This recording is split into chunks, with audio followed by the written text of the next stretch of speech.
Mon frère a eu un accident de vélo à l'âge de 24 ans, traumatisme crânien très grave, avec un coma de plus d'1 an, une prise en charge très très longue en structure. On lui a réappris à parler, à marcher, avec des séquelles très lourdes. Et un retour à domicile, puisqu'il était marié, mais il se souvenait plus de sa femme, plus des études qu'il avait fait.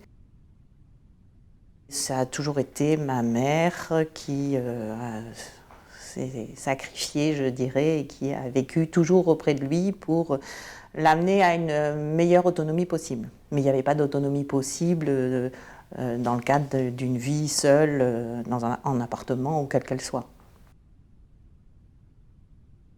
Maryse est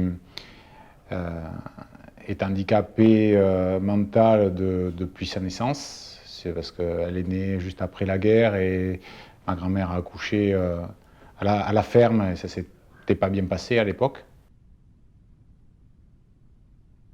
À cette époque-là, les enfants handicapés, on s'en occupait pas trop, donc elle a vécu toute sa vie chez mes grands-parents. À la sortie de son activité, elle faisait rien, elle restait enfermée dans sa chambre. Ses seules activités, c'était la lecture et puis aller à la messe le dimanche. Voilà. Donc elle avait tendance à se renfermer sur elle-même. Mon fils a fait donc une hémorragie cérébrale en 2010. Il a fait du coma, il a ensuite été dans un certain nombre d'organismes hospitaliers. Et puis il est revenu à la maison et là j'ai cherché partout une solution parce qu'à l'époque on avait de grandes difficultés pour le gérer quoi, en quelque sorte.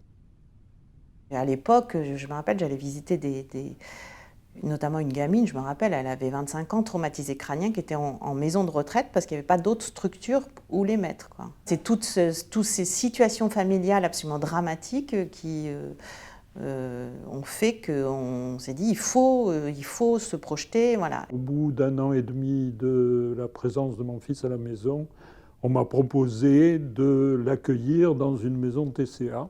Au début, je ne savais pas du tout où je mettais les pieds. Et nous sommes arrivés dans une maison qui était en cours d'aménagement pour loger les blessés. Et il y avait 3 personnes qui étaient là, qui se sont présentées comme le président, le directeur général et le trésorier, je crois. Tous des titres assez ronflants. Ils étaient tous la perceuse à la main, le pinceau, etc. Je me suis dit, une association où comme ça, les gens s'impliquent à ce point-là, ça ne doit pas être si mal que ça.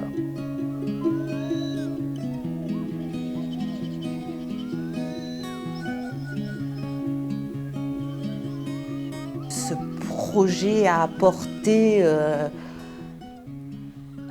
des choses fondamentales à mon frère, oui, ça lui a donné un sens social qu'il évoque beaucoup, un sens je suis une personne à part entière, avec des envies, avec des envies d'activité occupationnelle, des envies de vie, des envies de ne pas être dépendant et de ne pas vivre au crochet des proches. La chance qu'on a, c'est qu'en fait, avec Nicole et Norbert, ils ont recréé vraiment une famille.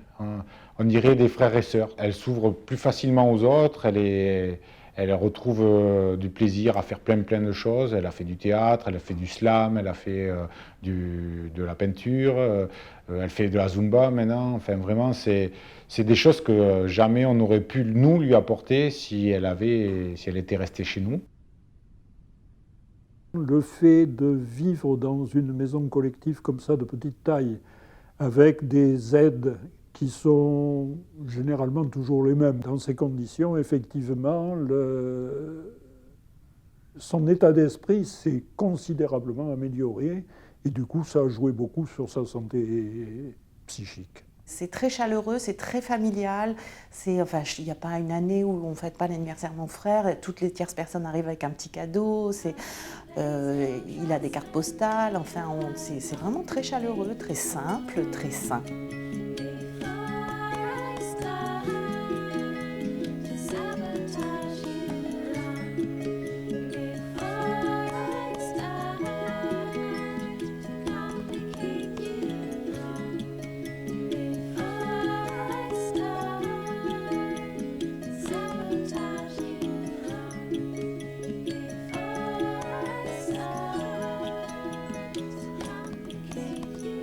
À notre famille, ça a été considérable parce que ça nous a soulagés alors que nous étions complètement ligotés par sa présence à la maison. Évidemment, on ne pouvait pas sortir, on ne pouvait plus rien faire.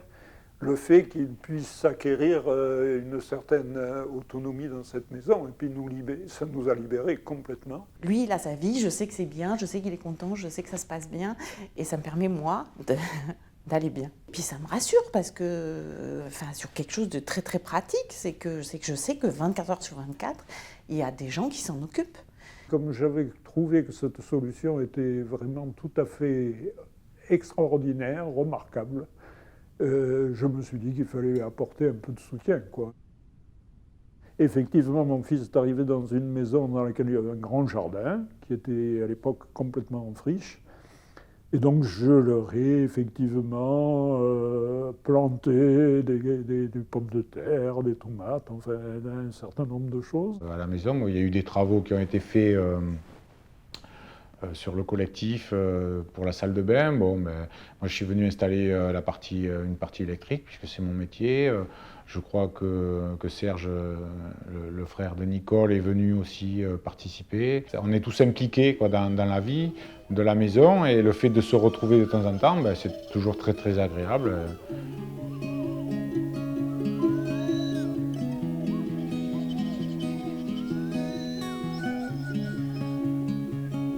L'objectif de Terre Insertion, c'est de faire un conseil de famille par maison. Donc régulièrement, on se réunit pour faire un petit bilan sur ce qui s'est bien passé, sur ce qui ne s'est pas bien passé, sur les comptes, bien sûr. Le simple fait de se connaître, je crois, apporte plus qu'aux familles peut-être, mais aux blessés, beaucoup. Le conseil de famille, c'est aussi discuter entre nous et dire qu'est-ce qu'on fait pour que nos blessés soient reconnus dans la société, parce que je pense que notre témoignage peut avoir du sens et auprès des autorités, qu'elles soient politiques ou administratives.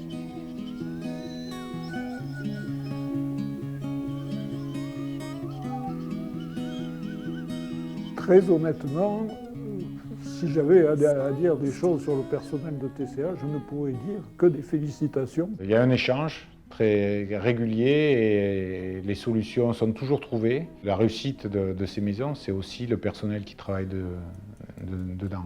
C'est une belle équipe qui a beaucoup galéré et qui garde toujours en ligne de mire qu'est-ce qui est bien pour le blessé, qu'est-ce qu'il veut. Et ça, c'est fondamental. C'est assez remarquablement géré et je dois avouer que c'est une solution qui me paraît, je peux presque dire idéale. Moi, je suis très satisfaite du concept d'habitat collectif. Je l'ai toujours porté, je l'ai toujours... c'est quelque chose d'extraordinaire. Je crois que c'est un beau projet où on ne peut pas imaginer une meilleure qualité de vie pour notre blessé, notre frère. C'est vraiment une maison où on peut imaginer qu'il va vieillir.